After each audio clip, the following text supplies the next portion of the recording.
बिस्मिल्लाहिर्रहमानिर्रहीम। अस्सलाम वालेकुम नाज़रीन, लाइव डॉक्टर शाहिद मसूद के साथ मैं हूं नाइला अली। नाज़रीन, सदर आरिफ अलवी साहब ने मुस्लिम लीग ख़ाफ के रहनुमाओं से आज मुलाकात की। मुलाकात में दौरान गुफ्तगू उनका कहना था कि हमें पाकिस्तानी बनकर सिर्फ पाकिस्तान का ही सोचना है, सियासत में कोई चीज़ हरफ आखिर नहीं होती। जबकि 17 तारीख को इमरान खान साहब असम्बलियाँ तहलील करने की तारीख का ऐलान करेंगे। इस समय दिन भर जो अहम मौजूआत रहे उन पर बात करेंगे। हमारे साथ स्टूडियो में मौजूद हैं डॉक्टर शाहिद मसूद। अस्सलाम वालेकुम डॉक्टर साहब। वालेकुम जी, आपको भी सर, इस वक्त सियासी जो कशीदगी है उसको कम करने के लिए सदर आरिफ अलवी साहब हमें काफ़ी मुतहरिक नज़र आ रहे हैं। सागदार साहब से भी वो मुलाकातें करते रहे, आज क़ाफ लीग के रहनुमाओं से उन्होंने मुलाकात की और उन्होंने कहा कि सियासत में कोई चीज़ हरफ आखिर नहीं होती।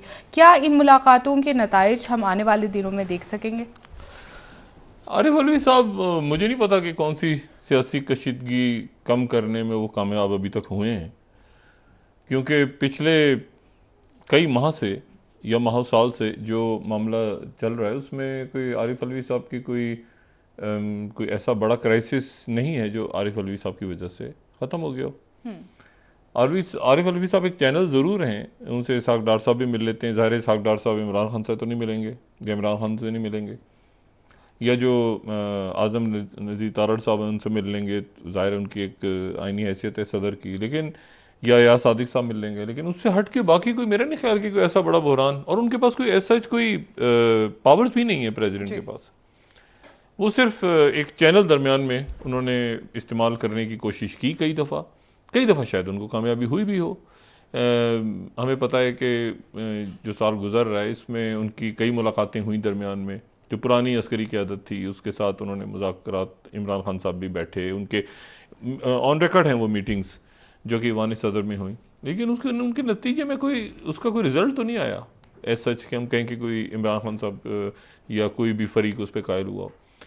तो अब यहाँ पर मुख्तलिफ बातें हैं, और जब तक ये चीज़ सामने नहीं आ जाती, यानी कि इमरान खान साहब भी ज़ाहिर है कि उनके पास भी बहुत ज़्यादा ऑप्शन नहीं है, और हुकूमत की तरफ से भी एक खामोशी इख्तियार की गई है पिछले 2 या 3 दिनों से। अगर जो मैंने कल भी बात की थी, पहले तो ये था ना कि अच्छा तोड़नी है असेंबलियाँ तो तोड़ो और हम इलेक्शन कराएं, फौरन इलेक्शन कराएंगे और ये सारा।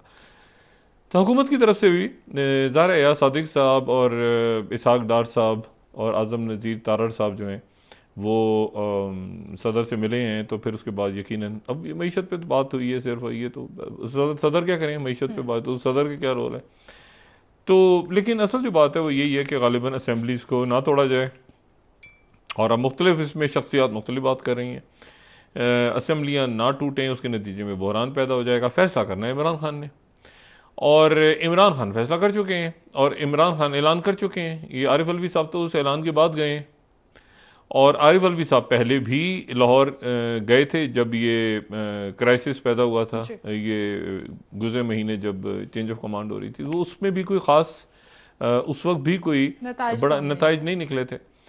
तो आरिफ अलवी साहब अपनी हद्दुल इम्कान कोशिश कर रहे हैं, लेकिन मेरा नहीं ख्याल कि आरिफ अलवी साहब वो फैसला जो इमरान खान कर चुके हैं उसको किसी भी अंदाज में इमरान खान साहब को उस फैसले से पीछे ले जा सकेंगे। तावक्त ये कि हुकूमत की तरफ से कोई ऐसी बात हो कि अच्छा, हुकूमत की तरफ से जो बात हो रही है वो ये कि हम अपना सियासी सरमाया दाव पे लगा चुके हैं।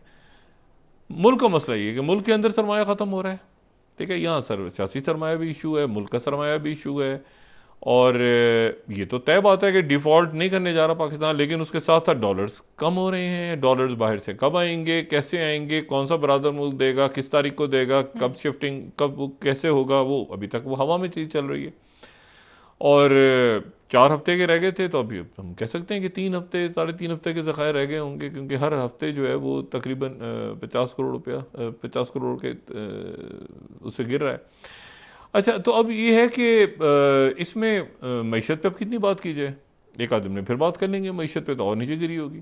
खान साहब के पास पॉलिटिकल ऑप्शन इसलिए नहीं है कि देखें, खान साहब जो हैं वो उन्होंने ये असेंबलियाँ डिज़ोल्व करने का हुकूमत के साथ, यानी ये मई में तय हो गया था, ये नवाज शरीफ साहब ही मान गए थे। फिर आखिर में क्या हुआ ये कहानी कभी नवाज शरीफ साहब का भी पॉइंट ऑफ व्यू आएगा, लेकिन इसकी तरदीद भी नहीं हुई, और वो यही था कि इमरान खान साहब जब इस्लामाबाद आए, वो जब उससे पहले 25 को आए ना, तो 20 तारीख को असेंबलियाँ तोड़ने पे नवाज शरीफ साहब भी रेडी हो गए थे, लेकिन फिर उसके बाद उन्होंने कहा कि नहीं, जब लॉन्ग मार्च का ऐलान हो गया तो उन्होंने कहा नहीं, तकरीर भी लिख चुके थे असेंबलियाँ तोड़ने की, शहबाज शरीफ साहब, ये भी ऑन रिकॉर्ड बात आ चुकी है।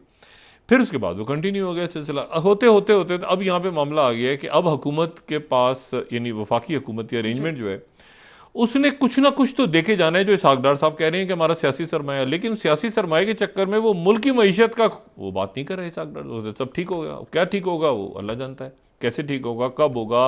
IMF का 9वां और 10वां जो रिव्यू साथ होगा, वो IMF की शराइत तो अपनी जगह है। ये अगर हमारे बरादर मुल्क पैसा दे भी दें तो वो उनकी शराइत तो अपनी जगह है, इतना टैक्स लगाओ, ये करो, फलां करो, उनकी शराइत से इन पैसों का कोई ताल्लुक नहीं होगा। ये इनसे, इनके साथ अगर ये डिपॉजिट होगा तो टच नहीं कर सकते आप, और अगर डिपॉजिट नहीं होता तो आप तो कापी के, और जिनके पैसे आपने देने एयरलाइंस के, फलां डिमाकना, LCM वो पैसा फौरन निकल जाएगा, फिर वहीं खड़े होंगे दोबारा जाके IMF के सामने। तो ये कोई मसले का हल नहीं है। वफाकी हुकूमत को भी इस बात के अरेंजमेंट को भी अंदाजा है कि ये जैसे जैसे दिन गुजर रहे हैं वैसे वैसे बोझ बढ़ता जा रहा है। वो बहुत अच्छा था उसी वक्त, इसहाकडार साहब कह रहे हैं ना कि मुझे नहीं अंदाजा था कि क्या हुआ, मईशत का इतना बुरा हाल है। और हम भी कह चुके हैं कि खाली इसहाकडार साहब की गलती नहीं है, ये तो तबाही कई सालों की है। अब मसला ये है कि अब वो इलेक्शन ईयर शुरू हो गया, और इलेक्शन ईयर में क्या देंगे, कैसे देंगे, कब देंगे, क्या करेंगे, ये तो डे टू डे बेसिस पे हुकूमत चल रही है। एक दिन एक इत्तेहादी नाराज, दूसरे नाराज, इधर उधर करप्शन, यहाँ लूट मार का एक बाजार गर्म है। और जो बाजार गर्म है लूट मार का, मैं यहाँ नाम नहीं लेना चाह रहा वज़रा के, मुझे नहीं पता कि सूबों का क्या हाल है, क्या वहाँ पे हो रहा है खेल, लेकिन यहाँ इस्लामाबाद में तो लूट मार का बाजार गर्म है। उसमें जो है वो कई वज़रा और इत्तेहादी और ये वो, अच्छा सबके जहनों में ये कि हमारा आखिरी दाव लगा हुआ है, तो जितनी लूट मार करनी है कर लो, क्योंकि आखिरी दाव लगा है, इसके बाद पता नहीं क्या होता है, इलेक्शन में आते हैं नहीं आते, क्या होता है क्या, तो सब लूट मार जितनी करनी है कर लो। तो वो जो है, और वो सारी की सारी वो रिकॉर्ड हो रही है। और जाहिर है कि ये मामला इस्टेब्लिशमेंट के लिए भी एक इशू इसलिए बन रहा है कि इस्टेब्लिशमेंट जो नई हमारी इस्टेब्लिशमेंट आई है, वो उसके सामने सबसे बड़ी बात यही थी कि उन्होंने ये कहा कि जी एक करप्शन स्कैंडल उठाया, और उस स्कैंडल के ऊपर जो बात कही जाती है वो, तो ये जो करप्शन हो रही है सारी, इसको कैसे डिफेंड, ये कैसे डिफेंड होगी आने वाले दिन, ये क्राइसिस है। एक करप्शन स्कैंडल उन्होंने उठाया खान साहब के सामने, जो बात है वो उसके ऊपर खान साहब नाराज हुए और तब्दीली हुई, तो वो, लेकिन अब यहां जो लूटमार हो रही है वो कैसे डिफेंड होगी, और जो चेहरे हैं और जो सारे मामलात हैं, तो ये यहाँ पे एक सूरत हाल ऐसी बनी हुई है। उसके बाद इमरान खान साहब का जो वो है, उनके पास भी ज़्यादा टाइम नहीं है। उनके पास टाइम इसलिए नहीं है कि आप 1 तारीख को अनाउंस करते हैं कि दूसरी तारीख को, दूसरी तारीख को, तीसरी को, चौथी को, अब 17 को अनाउंस करेंगे। तो अब अच्छा, अभी मैंने मुख्तलिफ रहनुमाओं से बात की, तो मुख्तलिफ रहनुमा मुख्तलिफ बात कर रहे हैं। हुकूमत में भी इस अरेंजमेंट में भी ऐसे ही है, उधर भी ऐसे ही है। एक तो राय ये है कि जी वो जो है वो परवेज इलाही साहब जो है वो कहते हैं कि वो ऑन रिकॉर्ड भी कह चुके हैं कि मैं तो कह चुका हूं कि मार्च तक ले जाओ, लेकिन इमरान खान साहब कि मैं 17 तारीख को 8 बजे ऐलान करूंगा और 17 तारीख को 23 का ऐलान करूंगा। ये बात दोबारा आज कही, सर बिल्कुल आज दोबारा 17 और 23 वाली बात की ये शाह महमूद कुरैशी साहब ने, और साथ ही हम चले जाएंगे वहां पे। और साथ ही ये कि वो एक खत निकाल के, वो भी बात चल रही है हुकूमत का, जो मुस्लिम यूनियन है उनका ये कि इस्तीफा मंजूर करेंगे या तहरीक पेश कर देंगे, वहां तो इजलास चल रहा है। एक फड्डा, एक अदम इस्तेकाम रहेगा मुस्तकिल जो भी होता है। इमरान खान ऐलान नहीं करते तो इधर वो तैयार बैठे हैं। अच्छा, दूसरी सूरत में इमरान खान साहब की बात पहले भी मैंने कही थी कि इमरान खान साहब के मसाइल खत्म नहीं हो रहे। अगर इमरान खान साहब का ये ख्याल है, या कुछ लोग उनसे कह रहे हैं कि जी आप दिफाई पोजीशन में चले जाएं और असेंबलियों में बैठे रहें, जो इमरान खान कह चुके हैं कि मैं स्टेटस को का हिस्सा नहीं बनूंगा, लेकिन वो बने हुए हैं अभी तक। तो अगर वो ये जो उनको लोग कह रहे हैं कि जी आप रहें अभी और असेंबलियों में आप रहते हैं, तो इमरान खान साहब का सियासी सरमाया खत्म हो जाएगा, और साथ ही हुकूमत जो है वो फिर एक जारहाना अंदाज में इन सारे केसेस के पीछे लगेगी, जिसमें तोशा खाना, जिसमें ये अरबों का आपके सहार है, तोशा खाना, नाहली, ये वो सारे फौजदारी मुकदमा, नहीं वो तो मुकम्मल तौर पर। और अगर खान साहब अगर इसको तोड़ देते हैं असेंबली, तो उनको कहा जा रहा है कि पंजाब के अंदर आपकी नहीं होगी, आपकी गवर्नमेंट ही नहीं होगी, तो यहां पर जो बैठे हुए हैं तो वो भी सारा चला जाएगा, तो यहां तो दूसरे आ जाएंगे उठा। लेकिन इमरान खान साहब का अब ये वो इशू है कि इससे यहां से आगे इमरान खान साहब नहीं खींच सकते, क्योंकि मरकजी वफाकी हुकूमत ने दोनों सूरतों में ये करना है। ये वाला कार्ड अगर इमरान खान साहब मिसाल के तौर पे 17 तारीख को 23 तारीख का ऐलान नहीं करते। अच्छा, मैंने अभी पूछा परवेज इलाही साहब की पोजीशन क्या है, ये मैंने इनके रहनुमाओं से पूछा, तहरीक इंसाफ के मरकजी रहनुमाओं से। उन्होंने कहा जी परवेज इलाही साहब के पास क्या ऑप्शन है। परवेज इलाही साहब जो मुस्लिम लीग नून की क़यादत है, क्या वो जो कल मैंने बात की, वो कितने लोगों को टिकट देंगे, मतलब कितने लोगों को इलेक्शन का टिकट देंगे, मतलब वो जो 10 15 20 लोग जो कौमी असेंबली में चले गए थे उस तरह उनको भी देंगे, इधर भी देंगे, तो मैं सालिक साहब को भी देंगे, परवेज इलाही साहब को भी देंगे, किसको देंगे, कहां तक देंगे, तो मतलब तारिक चीमा साहब को भी देंगे, उनको भी, कितने लोगों को कितने टिकट देंगे। तो फिर आखिर में पता चला कि शाहिद खान अब्बासी और राना सनाउल्लाह और ख्वाजा आसिफ साहब बाहर खड़े हैं और टिकट तो वो ले गए सारे। तो वो नवाज शरीफ साहब क्यों, मतलब उनकी अपनी पार्टी गायब हो जाएगी सारी। तो वो कहते हैं कि मेरा कोई कमिटमेंट नहीं है। लंदन में उनके जो जराए कहते हैं कि मेरी कोई कमिटमेंट नहीं है, शहबाज शरीफ ने, जरदारी साहब ने की हो तो की हो। अच्छा, अब इसी तरह से सालिक साहब से मुलाकात हुई, उनकी तो बड़ी अच्छी मुलाकात हुई, लेकिन मैंने पूछा कि भाई कोई कमिटमेंट हुई है टिकट, फिर कहा नहीं कमिटमेंट क्यों, ये सब तो ऐसी बात ना करते हैं ना, उनसे कोई कहता है तो वो तो, उन्होंने कहा अच्छा ठीक है भाई आप करें, मतलब ठीक है हो रहा है नजारा, लेकिन वो टिकट से आगे कैसे होंगे इलेक्शन में। और पता चला तो ये एक बड़ा इशू है। अच्छा, फिर उधर से ये हो रहा है कि फिर ये बात चली कि जी परवेज इलाही साहब जो है वो उन गारंटी मांग रहे हैं कि मुझे अगला वजीर आला बनाया जाए। तो अगर परवेज इलाही साहब को बनाया जाए पीटीआई की तरफ से तो फिर वो असेंबली तोड़ेंगे। ये बात मैंने पूछी पीटीआई के लोगों से, तो पीटीआई के लोग कहते हैं कि ये हमसे क्या पूछेंगे, वो क्या नवाज शरीफ बनाएंगे इनको अपना वजीर आला, इनके पास ऑप्शन क्या हमारे साथ जाने के अलावा। तो ये हमारे साथ रहेंगे तो बड़ी इज्जत से रहेंगे और बड़ा इनका कदर होगा। बाद में देखते हैं कि चीफ मिनिस्टर कौन बनता है कौन नहीं बनता, लेकिन इतना हमें पता है कि नवाज शरीफ इनको नहीं बनाएंगे और ये भी जानते हैं। और ये तो मामला उस वक्त से है, वो पुराना मामला मुशर्रफ साहब के दौर से पहले का मामला कि जी वो वादा कर लिया था और शुजात साहब से और बना दिया उनको। और ये तो मामला तख्त पंजाब का, जो परवेज इलाही साहब और नवाज शरीफ साहब, यानी नवाज शरीफ और परवेज इलाही साहब को वजीर आला बनाएंगे। ये कुछ किसी जो थोड़ी बहुत सियासत जानता है इस मुल्क में, वो ये कमिट करेंगे कि अच्छा जी आप इस मरहले पे जरा इमरान खान साहब के साथ ना जाएं तो हम आपको वजीर आला बनाएंगे। दुआ खैर पोजीशन भी तो नहीं है ना इस वक्त, वो तो मुत्तहिदा हुकूमत बनी हुई है। ये अब वो दुआ खैर का टाइम नहीं है। अब तो देखिए ना, अब वो थोड़ी होगा कि उधर भी दो किश्तियों में। अब तो जो होने जा रहा है वो होने जा रहा है। इमरान खान साहब 17 तारीख को, या तो देखिए ना, आज शाह महमूद कुरैशी साहब ने कहा 17 या 23 या 17 को अनाउंस कर देंगे कि आज असेंबलियां तोड़ दो और 23। अच्छा, ये बीच में 2 नंबर अगर हुई कि जी वो खत चला गया वो उधर से, वो कौमी असेंबली में, हाँ नहीं मैं बात कर रहा हूँ सूबाई पंजाब असेंबली की बात हो रही है ना इस वक्त, वो कि जी वो उधर से खत निकाल के दे दिया गवर्नर ने कि जी आप तो अदम इत्मीनान लें और ये हो गया और असेंबली बच गई। तो ये सारा का सारा फिर ये मलबा गिरेगा पीटीआई के ऊपर कि आपने डबल गेम किया और इमरान खान को पता नहीं था ये क्या वो। तो ये करना ही करना है परवेज इलाही साहब ने, जो भी करना है। और अगर वो नहीं करते तो खान साहब ने इस्तीफे देके निकालना है। अब वो 180 नहीं तो 175 रह गए, 175 नहीं तो 70 रह गए, जितने भी हैं वो इस्तीफे देके और सब्तैन खान से कहेंगे आप एक्सेप्ट करें और सब्तैन खान उनके स्पीकर हैं वो एक्सेप्ट करें, खान साहब बाहर आ जाए। ये एक रास्ता। दूसरा ये कि ये खत जो लिखा गया है, ये खत पहले क्यों नहीं लिखा गया, ये अदालत ने अब कहा है चलें जी कौमी असेंबली के अंदर। लेकिन मैं बात कह रहा हूं कि ये जो भी कुछ हो रहा है ना, इसके नतीजे में जो एक बुनियादी चीज है वो मुल्क में नहीं आ रही, और वो है इस्तेकाम। और बुनियादी इशू जो है वो इस्तेकाम है। और इस्तेकाम अगर आप इसमें सकिन हो जाएंगे ना, यानी रियासत और हम लोग सारे फंस गए हैं इसमें अगर फंसे रहेंगे ना, तो फिर वो होगा जो चमन पे हो रहा है, फिर वो होगा जो आपका मगरिबी बॉर्डर पे तलखी बढ़ रही है। यानी आपका जो मशरकी बॉर्डर है वो खामोश है, लेकिन आपका जो मगरिबी बॉर्डर है वो एक दफा फिर वहां से फायरिंग हो रही है, शहादतें हो रही हैं, क्या हो रहा है। सेंटकॉम के चीफ पाकिस्तान आए, उनके आर्मी चीफ से मुलाकात हुई है। तो वो ये सारे जो रीजनल मामला है, साथ ही देखिए इसको आप बिल्कुल सेंट्रल एशिया की पॉलिसी से, इसको बिल्कुल आप सेंट्रल एशिया की सिचुएशन से, नॉट पॉलिसी, सिचुएशन से, सेंट्रल एशिया में क्या हो रहा है, ये अफ्रीका के सारे लोग पहुंचे हुए हैं, बाइडेन के साथ 3 दिनों के बाद क्या बात सामने आती है, ये रशिया चाइना ये अमेरिका ये सारा गेम चल रहा है ना, ऐसे ही तो नहीं जाके बैठ गया चाइना जिबूती पे। तो बात ये सारी कि वो ये पूरी ग्लोबल गेम में जो इशू है वो ये है कि पाकिस्तान की अदम इस्तेकाम, इसकी मईशत और मईशत के साथ सिक्योरिटी। जहां मईशत खराब होनी शुरू होगी अभी सोशल अनरेस्ट पैदा होगा, ये कत्ल वो कत्ल, ये महंगाइयां वो महंगाइयां, अद्वियात की शॉर्टेज, आगे पीछे दाएं बाएं। इशू ये सारा कि इसको जल्दी खत्म करना है, और ये खत्म अगर नहीं हो रहा तो फिर उसका मतलब है कि आप फिर बह गए।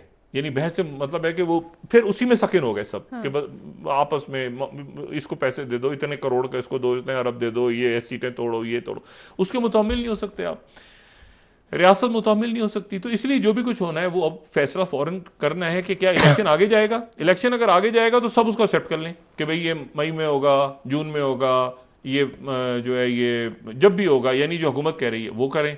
या ये कि इमरान खान साहब के कहने में मार्च यानी अभी तोड़ेंगे तो मार्च पे लास्ट डेट है, उसके बाद फिर वो आगे चला जाएगा, या कोई दरमियानी रास्ता तलाश हो। लेकिन स्टेबिलिटी है, स्टेबिलिटी नहीं आ पा रही। इस ये अलग चीज है। डिफॉल्ट तो पाकिस्तान अल्लाह ना करे कब हो, लेकिन जब डॉलर्स नहीं, ये दो अलग अलग चीजें हैं ना, मईशत का खराब होना और डिफॉल्ट की तरफ जाना। लेकिन आप डिफॉल्ट की तरफ जाने की बात तो मिफ्ता इस्माइल कर रहे हैं। अच्छा, बहरहाल तो मैं सिर्फ ये बात कह रहा हूं कि ये सारी सिचुएशन प्लस ये है कि पड़ोस में आपके हालात इतनी तेजी से, पड़ोस से मुरादी अफगानिस्तान के हालात बिगड़ रहे हैं। वहां पे चाइनीज पे अटैक हुआ, उससे पहले पाकिस्तान पे अटैक हुआ, उसके बाद चाइना के लोगों ने विड्रॉ किया वहां से। चाइना किस तरह कम्बैट करेगा अफगानिस्तान में, ये देख रहे हैं आने वाले दिनों में। और ये जो इंडिया और चाइना का मसला है, ये मैं इसको एज अ स्टूडेंट आप समझ लें, या एक अपनी नाकस मेरी जो अकल है वो काम नहीं कर रही कि इसको इंडिया की स्ट्रेटजी क्या है। चाइना की तो क्लियर है, चाइना की तो क्लियर है ना स्ट्रेटजी कि ठीक है ना, वो तो उनकी बिल्कुल के पाम है और ये 5 फिंगर, ये हमने जाना है यहाँ पे, ठीक है, हमने वापस लेने, हमने उत्तराखंड को भी लेना है, हमने अरुणाचल प्रदेश को भी, साउथ उसको तो तिब्बत कहते हैं, वो साउथ तिब्बत, तो वो कहते हैं उसको भी लेना है हमने, लद्दाख ताइचन ये सारा वो ले लो के बैठ गए। मेरे लिए जो एक सवाल है ना वो ये है कि इंडिया की, यानी आप ये मुझे नहीं समझ, आज देखिए इंडिया टुडे ने आज एक पूरा मजमून छापा है और उसमें वो चाइना रिपोर्ट और CSIS की फिगर्स को उन्होंने उठा उठू के, जिस दिन अटैक होता है ना, कोई इस किस्म का कोई वाकया होता है, कोई लड़ाई होती है, कोई इनकी जंग झड़ा, ये कोई तनाव नहीं था। ये आप समझें कि जब से स्टार्ट हुआ है ये गलवान वैली के अंदर जो 20 भारतीय फौजी मारे गए थे, उसके बाद ये दूसरा वाकया हुआ है। उसकी डिटेल्स सामने हादसाती तौर पर आई, वरना तो आती भी ना, 4 दिन की डिले से। जो बात एक अजीब सी है वो ये है कि इंडिया टुडे ने, अगर हम देखें तो इंडिया टुडे ने आज एक मजमून छाप दिया पूरा, how India China LAC face of में इंपैक्ट न्यू दिल्ली, नहीं ये नहीं, ये है Tawang clash mapping China air infrastructure along India China border. अच्छा, इन्होंने मैपिंग की है इसमें, यानी मैपिंग करके इसमें CSIS के इन्होंने मैप्स उठाए हैं, चाइना रिपोर्ट के मैप्स उठाए, पूरी एक रिपोर्ट छाप दी है।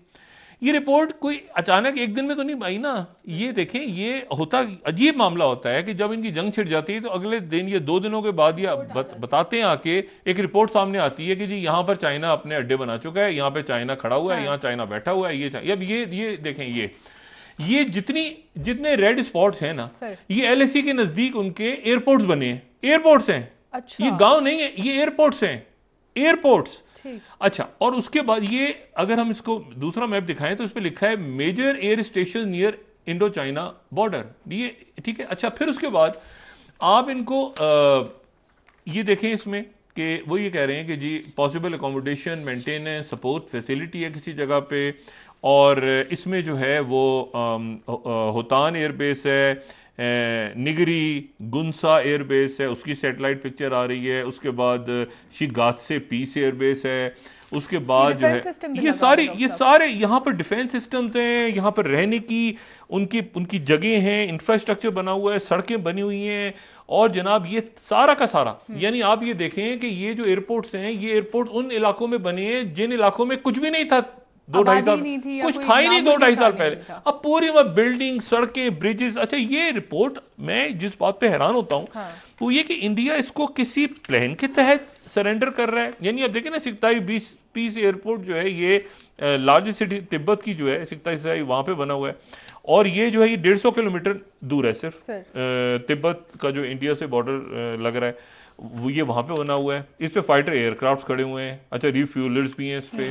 अच्छा, फिर उसके बाद जो होतान एयरबेस है, ये होतान एयरबेस है एक्साइचन। अच्छा, और ये जो है ये बहुत तेजी के साथ बनी है, 4200 मीटर का रनवे इस पे बन गया, ये इनको अब नजर आ रही है। अच्छा, फिर उसके बाद आप आगे चले जाएं तो इसमें फिर इनकी नक्साई गुंसा एयरबेस है। अच्छा, ये फिर इस पे ये 4270 मीटर की बुलंदी पे, और कैटर ये मिलिट्री के जहाज भी और सिविलियन भी, ये अभी बने।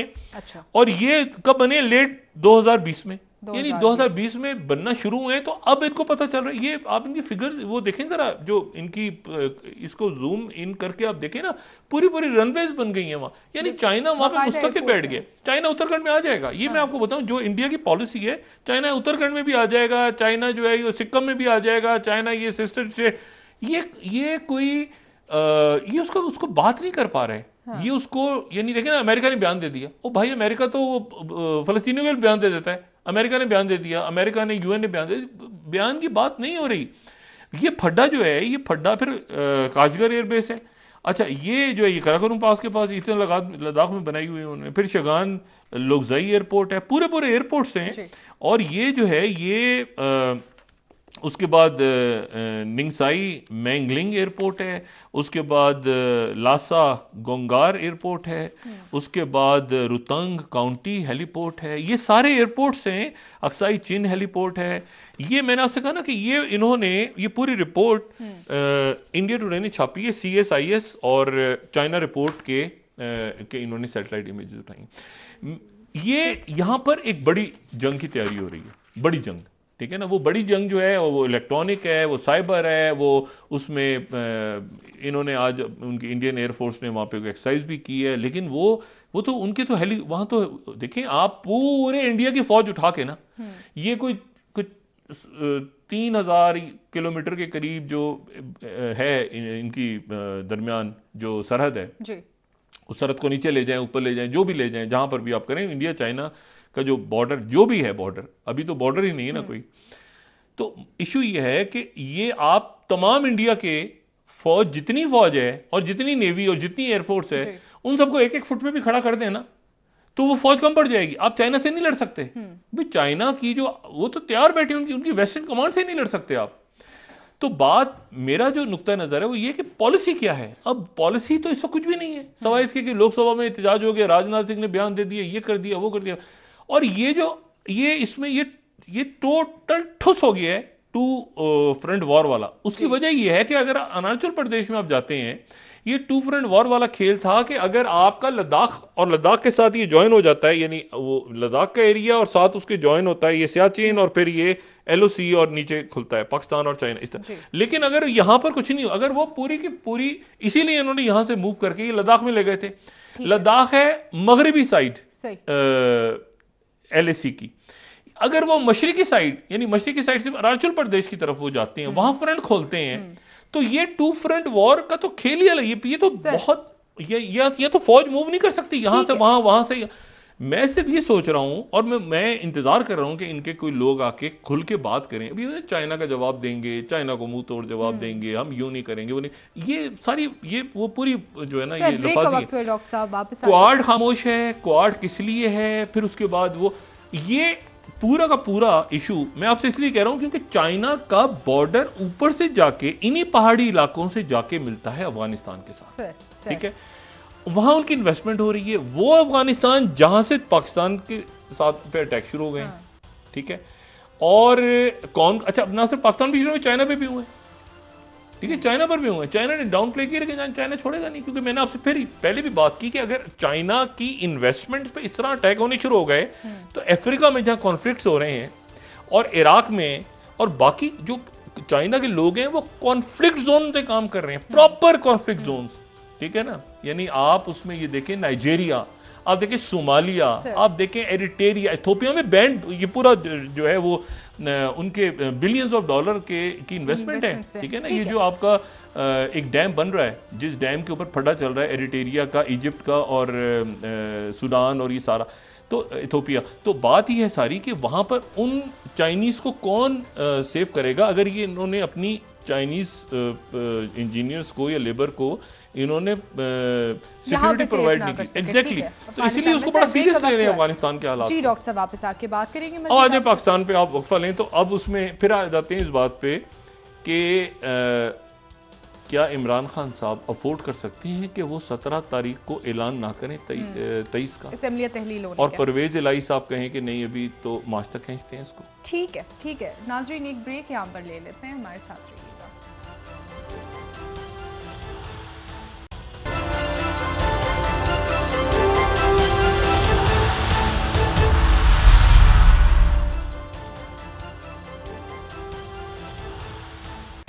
वेलकम बैक नाजरीन। जी डॉक्टर साहब, तोशा खाना केस की समाअत जो है वो मुकर्रर कर लिए, केस जो है वो समाअत के लिए, और इमरान खान साहब को ज़ाती हैसियत में तलब किया है। इसके फैसले पर आप क्या समझते हैं कि खान साहब के लिए कोई मुश्किलात पैदा होने जा रही है? देखिए, खान साहब के लिए मुश्किलात होंगी उस सूरत में जब खान साहब उस पोजीशन में आ जाएंगे जिसमें वो इस वक्त है। ये एक सियासत में ऐसे ही होता है ना। देखें, जब ये PDM बनी, उन्होंने पूरे मुल्क के अंदर जलसे शुरू किए, ठीक है, उन्होंने एहतजाज शुरू किए, जल्द से शुरू किए एक स्ट्रीट पर। इमरान खान साहब ने मुकम्मल, ये लॉन्ग मार्च हुआ जिसको दरमियान में वो एक सानिया पे शायद अटैक हुआ इन पे, लेकिन उसके बावजूद इनका वोट बैंक बहुत बड़ी तादाद में पूरी दुनिया में मौजूद है। अब इशू ये है सारा कि वो वोट, उस वोट बैंक से आपने एहतजाज करना है या आपने हुकूमत में आना है। हुकूमत में आने का एक ही तरीका है, ठीक है, वो तरीका ये है कि आप इलेक्शन की तरफ जाएं। ये अगर 17 तारीख को 23 का ऐलान नहीं करते, किसी कोई कानूनी ले आए वजह दोनों असेंबलियां तोड़ने का, एक असेंबली में तो कोई इशू नहीं, केपी तोड़ दे, केपी में वो पहले तोड़ें, ये तोड़ें, Imran Khan is the leader, खत्म। और दूसरी बात ये कि एक फैसला करें, इस तरह के दौर से पीपल्स पार्टी गुजर चुकी है, रगड़ा खा चुकी है बहुत, उनके तो लोग किलों में फांसियां खाई हुई हैं, लगी हुई हैं। वो पार्टियां कम्बैट कर जाती हैं, लेकिन एक असूली पोजीशन खास वक्त पे ले लें। ये मुस्लिम लीग, नवाज शरीफ को सजाए मौत, हाईजैकिंग केस, यानी केस क्या था, हाईजैकिंग। जरा सोचें, ये तो अभी तो चले जो भी पनामा शनामा है, ये कामा, वो हाईजैकिंग का केस था, मुशर्रफ साहब वो वापसी हो गई। लेकिन होता ये कि आप अपने उस पोजीशनिंग को एक खास वक्त पे जाके, जब आपको पता है कि बिल्कुल मेरे दुश्मन बैठे हैं सामने भी और मेरी सफों में भी, आप अगर कॉम्प्रोमाइज करते जाएंगे तो वहां पे खड़े हो जाएंगे। जैसे खुद कह रहे हैं ना, मुझे दीवार से लगा दिया, और दीवार से पीछे फिर क्या होता है। इशू यह है कि अगर आप इलेक्शन में ले जाते हैं और इलेक्शन 3 महीने, ये होता है ना खेल सारा, अगर इलेक्शन में आप 3 महीने में ले जाते हैं तो 3 महीने के अंदर फिर उसके बाद ना आप यहाँ एल करते हैं, ये करते हैं, वो करते, असेंबलियां तोड़ दी ना आपने, जिसने पहले, वो कहते हैं ना कि पहले हथौड़ा मार दिया, खेल उसका हो गया। अब पता चला आपने 17 को कहा मैं असेंबलियां तोड़ता हूं, तो 20 तारीख के बाद क्या तोशा खाना है, आगे पीछे दाएं बाएं, वो लोग तो इलेक्शन, एक बहस तो इलेक्शन की छिड़ जाएगी ना मुल्क में। लेकिन आप इंतजार कर रहे हैं बैठे हुए, कैसे करते हैं, ये हो जाए, वो उसने ये मशवरा दिया, वो मशवरा, और अभी भी लोग हैं, अभी भी लोग मौजूद हैं जो खान साहब को डरा रहे हैं, वो डरा रहे हैं खान साहब को। देखें आप, असेंबलियां चली जाएंगी, ये रोड सड़क पे पुलिस खड़ी है, फिर यहाँ पे क्या होगा, फिर ये हो जाएगा, फिर वो हो जाएगा। ओ भाई, बेनजीर भुट्टो की 17 सीटें थी, इशू छोड़ दिया आप। वो नवाज शरीफ जो है, ये मैंने आपसे कहा ना, ये पूरी हुकूमत बन गई थी मुशर्रफ साहब की, तो नवाज शरीफ कहां थे उसमें। लेकिन होता ये है कि आप एक खास वक्त खास फैसला तो करें ना। अब ये कि वो फैसला 17 तारीख, अब परवेज लाई नहीं मान रहे, ये नहीं मान रहा, वो नहीं मान रहा। ओ भाई, अगर नहीं तो फिर उसके बाद ये ज़हन में रखें खान साहब, अगर खान साहब का ख्याल है कि ये जो मैसेजिंग हो रही है कि खान साहब कुछ ना करें ना, देखें ना हम आपके साथ हैं ना, आप हम बहुत अच्छे हैं ना, आप देखें ना मुल्क का ऐसे करें ना, आगे कर देना, थोड़ा सा ये कर, ये खान साहब को मुकम्मल तौर पे कहते हैं ना, ग्राइंडर में डाल के खान साहब को ग्राइंड कर देंगे अगर खान साहब ने इसको डिले कर दिया, क्योंकि वो ऑलरेडी इतना यू टर्न आगे पीछे, अच्छा मुकदमे शुरू हो जाएंगे करना, इनके लोग गिरफ्तार हो जाएंगे, ये आजम स्वाति की तरह और बहुत सारे। इसलिए मेरा ख्याल है कि जो खान साहब ने करना है 17 को करना है। अच्छा, ये भी फिर एक सवाल है कि क्या इसके बाद इस्तेकाम आएगा कि नहीं। हुकूमत का नुक्ता नजर एक और भी है, उस पर भी ध्यान, वो कहते हैं कि अगर ये हम तोड़ दें, फर्ज करें इसहाक डार साहब जो बात कर रहे हैं उस नुक्ते पर भी गौर करें। वो कहते हैं कि अगर हम ये तोड़ दें असेंबलियां, तो इसके नतीजे में क्या इस्तेकाम आ जाएगा, इसके नतीजे में और अदम इस्तेकाम आएगा। लेकिन कुछ लोग ऐसे हैं मुस्लिम लीग नून के जो कहते हैं कि इससे पहले कि हमारा सियासी सरमाया बिल्कुल ही मुक जाए, हम बिल्कुल ही बैंकरप्ट हो जाएं सियासी तौर पे, क्योंकि आगे तो कुछ नहीं है 5-6 महीने के अंदर, तो हम ये बजट कैसे बनेगा, क्या बनेगा, पता चला आईएमएफ ने और मुसीबत डाल दी, ये ऑयल की प्राइसेस फिर उड़ गई, अभी देखिए नीचे गया हुआ है, और अभी तक वो हम 9-10 रुपए की बात कर रहे हैं, हालांकि 30 रुपए की बात हुई थी। तो वो आज देखें क्या ऐलान होता है, 15 तारीख को ऐलान होता है अमूमन, तो क्या ऐलान होता है, लेकिन वो 30 रुपए से हम चलें, 10 रुपए 8 रुपए, लेकिन उस पर आईएमएफ को इतराज होगा फिर कि ये आपने क्यों कर दिया, ये तो ऐसे करना। इशू ये है कि मईशत एक बिगड़ा हुआ सब्जेक्ट है, और इसके साथ सिक्योरिटी आपकी खराब हो रही है। ये सिर्फ इसलिए क्योंकि आप सकिन हो गए हैं ना, एक मतलब खिंच गए हैं एक मकनातीस की तरह दोबारा, तो आपका वो बॉर्डर जो है अफगानिस्तान वाला, उसके ऊपर वो कभी बाढ़ तोड़ रहे हैं, कभी कुछ कर रहे हैं, कभी मुज़ाकरात नहीं हो पा रहे, वो अटैक्स हो रहे हैं, अंदर लोग मारे। इस मामले को आपने कैसे एड्रेस करना है, कैसे निपटाना है इससे पहले। और ये मैं बताऊं, जितना देर हो रही है ना चीजों में, पॉलिटिकली आप डिस्टेबलाइज हो रहे हैं, अदम इस्तेकाम, सिक्योरिटी क्राइसिस बढ़ रहा है, और आपकी मईशत नीचे जा रही है। क्यों? ये मैन मेड क्राइसिस, ये मैन मेड, ये चंद दिनों में जो आपने चंद महीनों में हुआ है, मतलब ये नहीं, बल्कि ये तो अफगानिस्तान को तो अभी शुरू हुआ है ना चंद दिनों में, और ये मईशत भी अचानक आपकी बिल्कुल नीचे गिरी है पिछले चंद दिनों में महसूस हुआ जब से आईएमएफ नहीं आया यहाँ पे दोबारा, और उसके साथ ही सियासी अदम इस्तेकाम तो मुसलसल चल रहा है।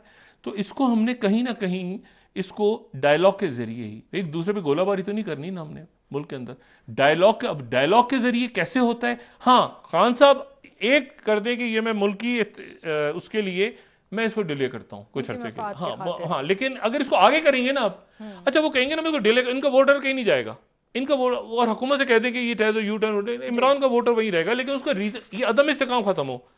लेकिन अगर वो कहती है ना 17 को कि मैं 23 को ऐलान मैं भी नहीं कर रहा, मैं कुछ वजूहात हैं, मैं रजू कर रहा हूं, अभी मैं इससे बात करूंगा, उनसे करूंगा, फिर उसके बाद ये होगा कि वो मजीद जारहाना अंदाज में आएंगे और ये केसेस, ये नाहली, ये सारे मामला खान साहब पे खुलेंगे और हुकूमत इसको फिर इससे फायदा उठा सकते हैं। फायदा उठा के वो तो 1 साल आगे ले जाएंगे ना इसको, वो तो इसको जो कि मौलाना साहब कह चुके हैं ना, वो आइन में है गुंजाइश ना, वो तो इसको आगे ले जाएंगे। ठीक है। और उसके बाद ये है कि खान साहब के बहुत से लोग टूटेंगे इनके साथ से, और बहुत से लोग जो है वो गिरफ्तार होंगे और ये सारा होगा। पर सियासत एक ऐसे मरहले पे है, मेरा ख्याल है कि जहां पर अल्लाह करेगी बातचीत हो जाए, ये कामयाब हो जाए। अब मतलब आरिफ अलवी साहब कोई मैसेज अगर लेके गए हैं, देखिए अयाज सादिक साहब दोस्त हैं इमरान खान साहब के, कॉलेज में साथ पढ़े हुए, मतलब ये संजीदा लोग हैं, ये अगर आरिफ अलवी साहब को ऐसी बात समझाने में कामयाब हो जाते हैं इमरान खान साहब, तो क्या समझाएंगे कि 17 को ऐलान ना करें आप? इमरान कहेंगे 1 मिनट ठहर जाओ, क्या 17 को ऐलान? काफ लीग रहनुमाओं से मुलाकात हुई है डॉक्टर साहब? हाँ, तो वो अब देखते हैं ना, अब एक दिन रह गया ना, जो कुछ है परसों ही है ना 8 बजे, तो परसों 8 बजे का इंतजार करते हैं।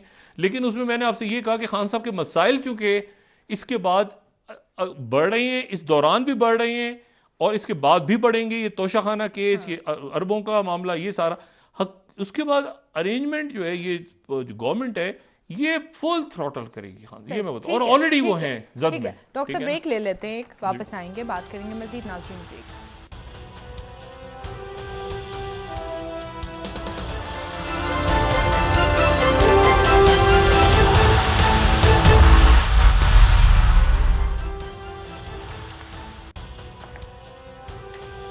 वेलकम बैक नाज़रीन। जी डॉक्टर साहब, जहां हुकूमत की जानिब से खान साहब पे 62 और 63 की बात हो रही है, वहीं पे खान साहब की जानिब से भी मुतादिद इल्ज़ामात लगाए जा रहे हैं, जिसमें NRO 2 का भी जिक्र है। ये इल्ज़ामात की जो सियासत है, इसके नताइज क्या हम देख सकेंगे और आवाम के लिए इसमें कहीं पर रिलीफ होगा इन इंतखाबात के आने तक या इंतखाबात के बाद? देखिए, परसों तक ये मामला तय हो जाएगा। ये तो तय बात है कि हुकूमत कोई ऐसा फार्मूला लेकर नहीं आए आरिफ अलवी साहब जिसमें इमरान खान साहब के मुतालबात कोई किसी किस्म का हुकूमत ने माना हो। ठीक है, और इसीलिए वो बात हुई कि हुकूमत की तरफ से कोई किसी किस्म की, आपका क्या ख्याल है कल हुकूमत इलेक्शन का डेट अनाउंस कर देगी? ऐसा तो नहीं होने जा रहा ना। कल हुकूमत इलेक्शन की डेट अनाउंस नहीं करेगी तो परसों इमरान खान को करनी पड़ेगी, और करनी पड़ेगी और असेंबली डिसॉल्व करके, और उसके बाकी जो तरीके हैं सारे वो ज़ाहिर यकीनन खान साहब ने उसकी वर्किंग कर ली होगी। ये भी मुमकिन है कि वो एक तारीख अनाउंस करें, दरमियान में नायल हो जाए। ये भी हुकूमत की कोशिश होगी दरमियान में कोई मुकदमात ऐसी कोई चीज़ कर दे उस तारीख से पहले, ताकि ये कि लोग बहुत सारे असेंबलियां तोड़ने से वो कहेंगे ना तोड़ो असेंबली यार, ये तो हमारा लीडर, ये भी तो इसलिए या तो फौरन ये होगा नाउ नेवर वाला खेल है, क्योंकि हुकूमत कोई इस पे इमरान खान साहब पे कोई लचक दिखाने की मूड में नहीं है अभी तक। अच्छा, एक बात तो ये होगी। दूसरी बात जो है वो ये है कि देखें, इसको थोड़ा सा मैं डिस्कस कर लेता हूं अभी, क्योंकि आने वाले दिनों के अंदर एक पूरा एक रुख तब्दील हो सकता है इसके नतीजे में यूक्रेन जंग का, और वो ये कि पैट्रियट मिसाइल, पैट्रियट सिस्टम जो है अमेरिका यूक्रेन को दे रहा है। ये वो पैट्रियट सिस्टम है जो 1980s में बना शुरू, 1991 की पहली खलीजी जंग के अंदर लोगों को याद होगा, पैट्रियट निज़ाम उधर से सद्दाम हुसैन के चल रहे हैं, वो इधर से पैट्रियट आया सिस्टम हवा में, वो जो है वो मिसाइल नाकारा बना दिया, बाद में वो चलता गया, उसकी और तरक्की होती गई, और ये कई मुल्कों में, नीदरलैंड में, जापान में, साउथ कोरिया ने जर्मनी से लिया, जर्मनी में है, सऊदी अरेबिया, इसराइल, बेशुमार दुनिया के मुल्कों में ये पैट्रियट सिस्टम मौजूद है, और ये कहा जाता है कि ये S-300 400 के आमने सामने कहीं इसको ये है। ठीक है, लेकिन ये जो है इसराइल ने भी यूज किया था जब, और बड़ा महंगा बहुत है, जब हमास वाले चला रहे थे तो हम बात करते थे इसराइल वाले, ये यूक्रेन को दे दिए, और रशिया ने यूक्रेन को दे दिए। और इसके ऊपर रशिया ने कहा है कि ये तो हमारा आइडियल टारगेट है, ये तो आइडियल टारगेट है कि हमारी सरहदों के आप पैट्रियट मिसाइल आके बिठा रहे हैं, आप नेटो वेटो का मुल्क तो नहीं है, ये तो आप इनको दे रहे हैं, तो हम टारगेट कर उड़ा देंगे पैट्रियट मिसाइल को।